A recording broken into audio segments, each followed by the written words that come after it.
Peru! Thank you!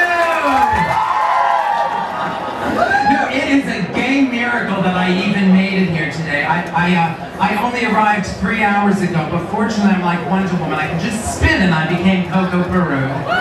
Anyway, and I heard that we have some protesters here. That's very exciting. Well, you know, I grew up Roman Catholic. Do we have any recovering Catholics here today? Yeah!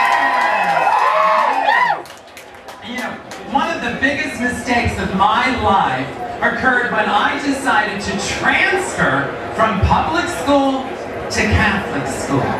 Now, the reason that I wanted to transfer from public school to Catholic school was because the children in public school made fun of me.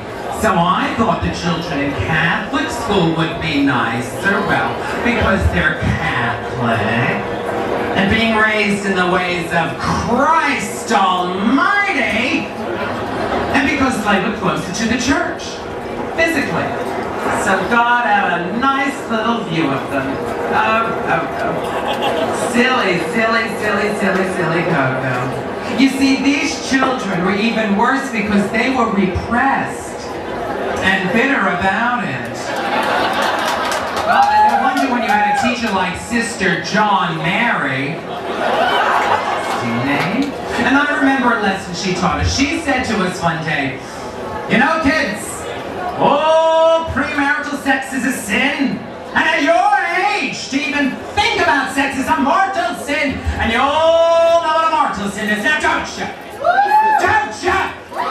It's a sin that will not be forgiven by God, and therefore, kids, you're all gonna go straight to hell. Would you look at that? Class dismissed. Now, she was telling this to a bunch of kids that had just started to go through puberty. So, of course, the one thing we all had on our mind was sex. So at this point, I figured, well, if all these other kids are going to hell for thinking about sex, then I must be going to the lower depths of hell with all the other faggots. And at that time, the idea terrified me. Of course, now it doesn't seem like such a bad idea. Really, I mean, could you imagine what it would be like to have every gay person that ever existed in one room at the same time? Be quite a party is what it would be. I mean, I could just picture it now. Walking down that marble staircase, that music pulsating throughout my doomed soul. Oh, and then I see a little sign that says, this part of hell for fags and dykes only. If you're not one, get the fuck out.